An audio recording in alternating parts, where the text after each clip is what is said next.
in the US, there's 60 million Spanish speakers at home. And so a lot of people don't realize that the United States is the second largest Spanish speaking country in the world after Mexico. And so if you market to those people and to their culture, even if they grew up here, but that heritage is still there and you appeal to them, there's massive, massive opportunity there that a lot of marketers just market to what they know and not what is totally out there.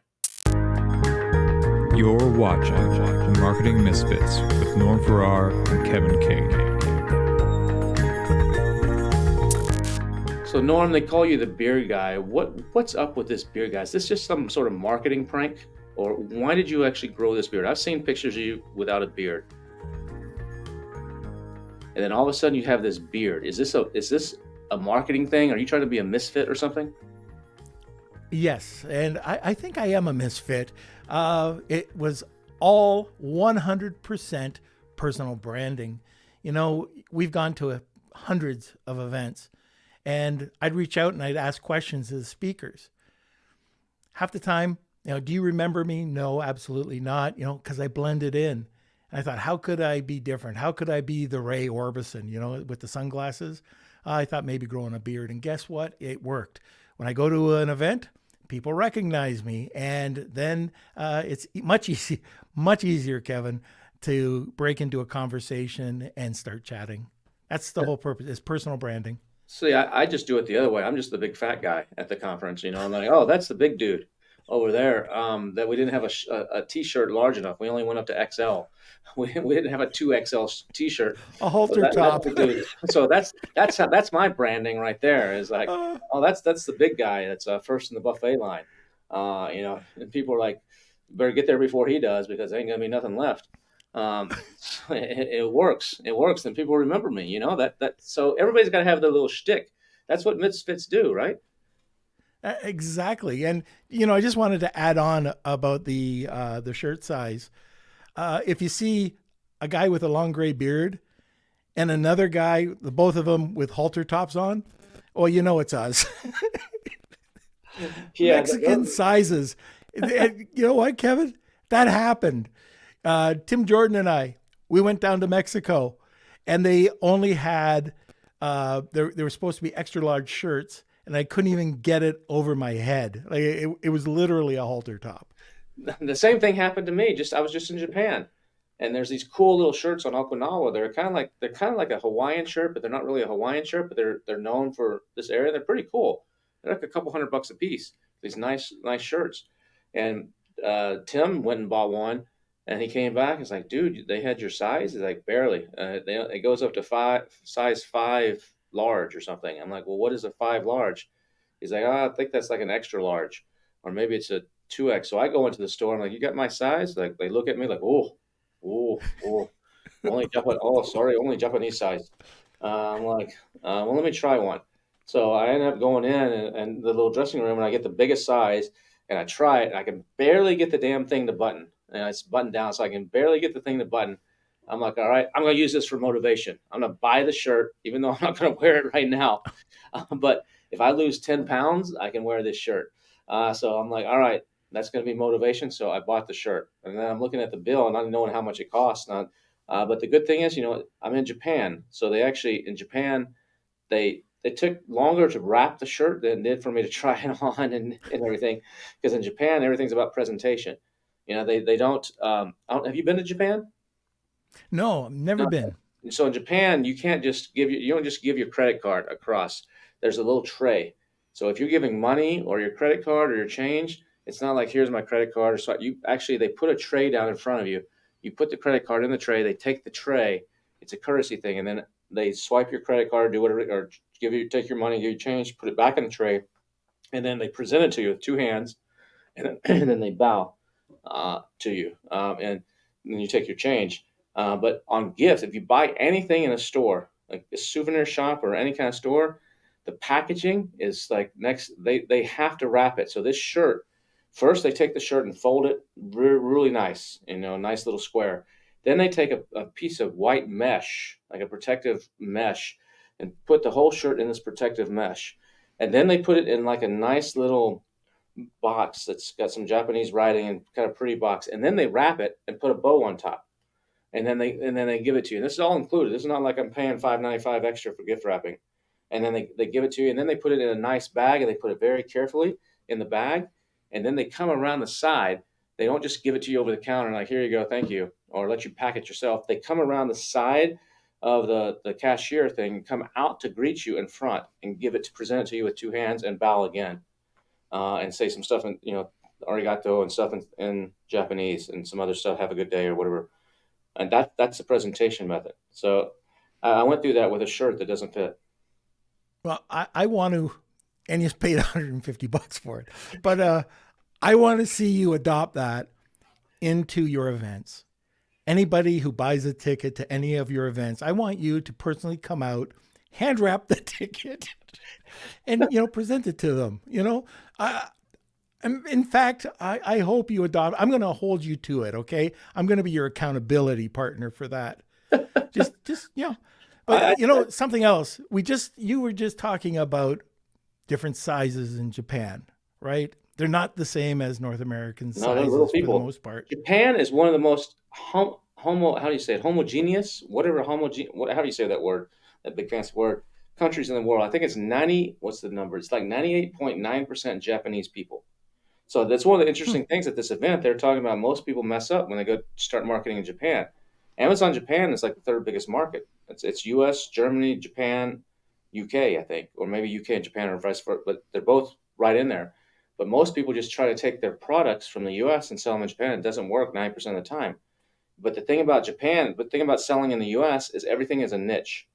It's like niche down. If you're going to sell a dog product, you got to niche down. But in Japan, because everybody is the same, there are no niches. In the U.S., you got, beauty products for Black people, beauty products for Latin people, beauty products for great blonde-haired people, beauty products for brunettes and redheads, and all these like variations. In Japan, it's like no one variation. So the market is much bigger. So if you can get in and sell, it's massive, 120 million people, and it's a massive market, and you don't have to niche down. But finding that one thing that everybody likes, you find it's a winner, and you're going to town. And so that's a big difference over there as well that a lot of people don't understand when it comes to Japanese society, because they're all very, very similar. They live very similar. Their houses are small. They don't have yards, or some people in UK call them gardens. Or if they do, it's just this little strip. And their houses are small. So selling little small compact things is very, very important. And if you get that right, it's a huge market. So I sell some beauty products, and I thought, and this is going to be soap. So first of all, I know they love soap. Mm-hmm. Japanese love Hawaii, anything Hawaiian. Yeah. So I took a couple of Hawaiian soaps and I started selling them over there. And I made a mistake. And you got to be careful. I don't know their writing, right? And I got their like a soap spelled out in Japanese. In Japanese, right? And it was the name soap. And all of a sudden I got a ton of traffic, like tons of traffic. And I'm going, what the hell? I'm getting way more traffic with that coming from Japan than anywhere else. Well, I found out why.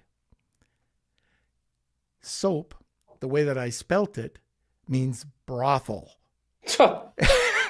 Okay. There is a lot of guys coming over to the website. Now, I don't know if they bought anything, but that was the reason. And one other thing, like you started talking about those shirt sizes, and something that we could talk about here, especially for marketing, is you really do have to know your audience, because even here, if I'm marketing to people in Quebec, I live in Toronto, I have to do it much different. Like, it's a whole different group culture. Yeah. And same thing with Japan. So that was a perfect example of marketing gone wrong. If you're marketing in Japan, if you're taking North American sizes and shipping them over there, well, you're going to get a lot of returns. Yeah. Another thing that's interesting, you're talking about the English, you're translating it to Japanese. Maybe you don't need to. So a lot of times in a lot of these Asian countries, especially in Africa, it's the same way. Stuff in with English words actually has higher perceived value. And even if they don't know what it means, there's a shirt. I was in the shop in Okinawa, walking to the shop, and the shop one of the signs is like a neon sign that says "No sex allowed." You Yeah, went it's like, in though, right? yeah, of course I went in. I'm like, what? It's in English. It says "No sex allowed." And it's like by a dressing room. And I'm looking around the store, and it's a little boutique store, and everything said "Mother effer." It was mother with Hucker, but change the H to a F. Okay, I get it. And that's the name of the shirt. It was written on every shirt, like in a circle.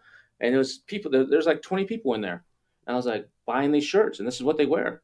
It says, I'm a MFer. And I'm like, or something like that. And I'm like, what the heck? And so I took a picture, like, this is funny. I posted in a little WhatsApp chat group we had for this group that was over there. And some guy that's from Japan is like, oh, yeah, that's a huge streetwear brand in Tokyo. Super popular right now Huh. for streetwear. I'm like, oh, okay. So sometimes, it goes the that kind of thing is not a mistake. It's actually a big deal. It can be big bucks.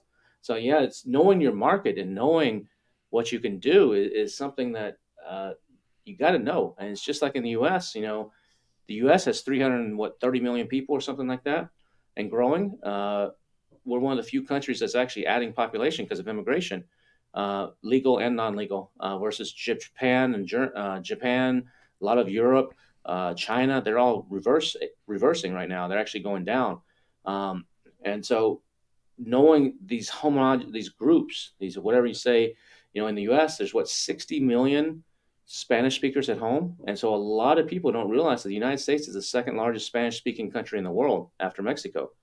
And so if you market to those people and to their culture, even if they grew up here, but that heritage is still there, and you appeal to them, there's massive, massive opportunity there that a lot of marketers just market to what they know and not what is totally out there. Have you seen a bunch of Yeah, that? yeah, no, absolutely. And every time we try to go into a market, we have to explore it. And by the way, I know a lot of people right now are chat GPT experts. Yeah. Everybody's an expert, right? Not really, That's why but they'll go in ChatGPT has there. gotten worse, is because the people prompting it suck for the most Yeah, part. You can yeah. get that is a false reality.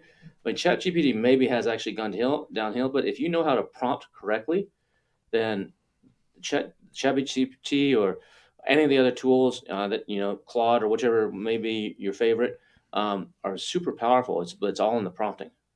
One of the things that we should talk about just briefly, because you just brought that up, is anybody listening, if they want to get some really great information, Kevin and I put on a webinar a little while back, and it's on our YouTube channel. And it's got like 18 speakers there. And I'm I telling think you, we they're had top 20 notch or 20 speeches. or something, didn't we? Well, yeah, they're 19 plus. We had the contest. Yeah, yeah, yeah, Yeah, the secret hack contest. yeah. That was cool. That was cool. Yeah. So it's there if you want to hear about this. But where I was going with this Chat GPT, it's so simple to translate. And yeah, you don't know what you're translating. So don't just go in there and think it's 100%. It might be 98.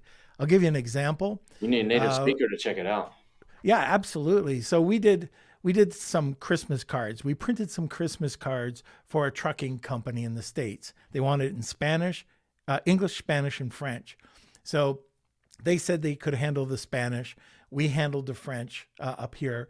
And we sent out these tons of Christmas cards. All of a sudden, the owner comes back screaming at us because I don't know the translation, but it went Merry Christmas, Happy New Ass. That's what the translation was. And they blamed us, you know? That's actually a thing in Colombia. My ex-wife was Colombian, and the time between Christmas and New Year's was a major transformation time to actually do body work. So all the beauty salons are doing There you go. all the Botox and all the, all the kind of stuff were super popular at the time. And in Colombia, I don't know if this is Venezuela too, because those two countries are kind of similar, but in Colombia specifically, New Year's is almost, even though it's a Christian country, it's almost a bigger deal than Christmas, even though Christmas is important. But New Year's is a bigger, like, expand the family kind of thing. It's versus Christmas is more immediate family, I guess. But you would have to buy, everything had to be new on Christmas. On New Year's Eve. You can't your underwear had to be new, your shoes had to be new, your dress had to be new, everything, and your ass. So that might have actually worked, in Colombia, where you actually say, "Hey, here's your Christmas card. Good luck on getting a new ass for the new year." Hey, we could try it. It actually might be a big seller. We'll go to some plastic surgeons and print them up some cards. There you go. There you go. But anyways, do not translate strictly from Yeah, ChatGPT. I That's agree, my I point. We did that too at my wedding. When I got married, we did invitations, and we did these fancy. I didn't know you. I just met you, I think, right before I got married. So you didn't. Yeah, I think it was a big what's up. You didn't. You That's didn't. Yeah, it was a big. I think I met you in like May of 2017. I got married in September, and so I didn't know you well enough to invite you. I didn't know how cool you were at that point. So I invited Manny and Mark and a few other people, but we did a wedding in Colombia, and we did. You know me. It's all marketing. So we made our wedding invitations cost me $85 a piece, and we did. How many we do? We did 100 and some odd of them, and I shipped them into Colombia, shipped them to the U.S. to my family, and each one was a box. I should actually show you sometime. This box is a box about, I don't know, a foot and a half, 2 foot long, and it had we made a custom emblem for us, a V and a K for me and her, and this custom like monogram, and it's wrapped all in black and gold. And you open it up, and there's a candle in there. There's a shot glass. There's one of those wax things to seal it, with a stamp inside it to seal it. And you open this thing up, but we had to do some of them in English and some of them in Spanish, because English for my people and Spanish for her people. So the ones in Spanish, I originally did it in Google Translate. There's no AI no ChatGPT back then, and gave it to her, and she's like, "Oh, no, you can't say this, you can't say that," and it was pretty bad. And then one of the translations, I think, instead of saying, "Have a great day," what was it? I'm trying to remember what it was, man. I can't remember specifically, but something like, instead of "Have a great day," it was, "I hope you have a new baby," or something like that. The way it translated. All right. I was like, whoa. It was something along those lines. That's not exactly it, but it's something along those lines where it's totally messed up. And she's like, "No, give this to me. You're not doing any of this. I'm going to rewrite all this in proper Spanish." And so, yeah, you got to be careful when you're doing stuff. Names, same thing. You have names. How many big corporations have gone into other countries, and the name, Toyota or something means something. You know how close you are to Hawaii, right? Your big event. Yeah. In Hawaii. The where we met in Hawaii. No, Cancun. Well, Cancun. What's that? Oh, sorry. That was Cancun. Then the next year we bonded in Hawaii. We met in Cancun. Then you were just the beard guy. You're just the marketing dude, the guy with the beard. So how could I forget you? So when I saw you that's in Hawaii, I was like, "Hey, there's the dude with the beard." Yeah, I remember you. That's it. I remember you. Gave me a big "What's up?" One of those head nods. I don't think I even said "What's up." I just just that's exactly what you did, by the way. Raise your head a little bit back and your nose in the air. Hey, what's up? And, like you do when you're passing someone at the urinals in the men's room. Oh, what's up? Yeah, just the head. Wash your hands or not? But this always bother example, you? When someone leaves a urinal and they don't wash their hands. Do you ever see that? You're like in the airport. Some guy just walks straight on out. I'm like, dude, freaking wash your hands. It makes me not want to shake anybody's hands. At conferences this happened. Conferences too. I see it happen sometimes at conferences. Like, go freaking, or at least if you don't want to, there's no water or soap, find a freaking disinfectant, one of these hand sanitizer things or something, and do something. But man, this is no kidding. We went, there's a place I live in a small farm town. So there was this restaurant we went to, and the kids were really small at the time. Connie was up there. That's my wife. and went down to the can. All of a sudden, there's a guy doing his business. He comes out. He works in the restaurant, and he wasn't pissing. Oh, no. I reported him. I couldn't stand it. I mean, was it like a Jerry Seinfeld show, right? I mean, he did a show on that, but he was in the kitchen. Well, you know, in India, they won't, I think it's the left hand. They will not shake your left hand because that's the hand you Right. wipe your ass with. So if you reach out to shake someone or touch them on their left hand in India, they will pull back because they know that you've been wiping something and you didn't probably wash anything. So they will not touch your left hand in India.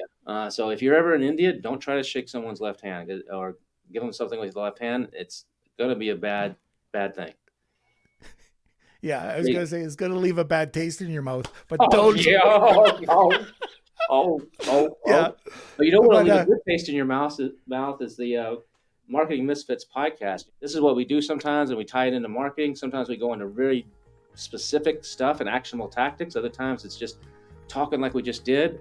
Other times we bring on amazing guests. But we always got to open it up with a little bit of fun and just talking about life and marketing and actionable stuff that you can apply in your business world, whether you're selling e-commerce or maybe you're retail or maybe you're a restaurant owner or something else. If it's marketing, hospitality, psychology, taking care of people, solving people's problems, that's what we're all about. So check out the Marketing Misfits podcast. You can find it anywhere on your favorite streaming platform, Apple, Spotify, whatever it may be. If you can't find it there, try to find us on YouTube, Marketing Misfits, or you can go to marketingmisfits.co and find us there. You did say .co, right? Not .com. Oh, shoot. Yeah. .co. .co, Right. not .com. Marketingmisfits.co. I hope you join us. If you like this little thing that we just did, check us out every week. Brand new episode. Don't forget to subscribe. That's right. Hit that subscribe button because that's how we know you like us. I hope they liked us. I hope they like it. Yeah. What if they don't like us? What do we do? Do we just stop doing that?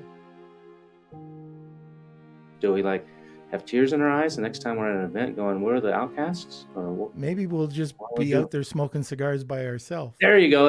Then who cares? All is good That's in the not world. too bad. All is good That's in the not a bad world. thing. We'll be out there smoking cigars and everybody be pointing at us. That's the dudes right there. All right, everybody. And we will see you on the podcast. Marketingmisfits.co. Like what he said.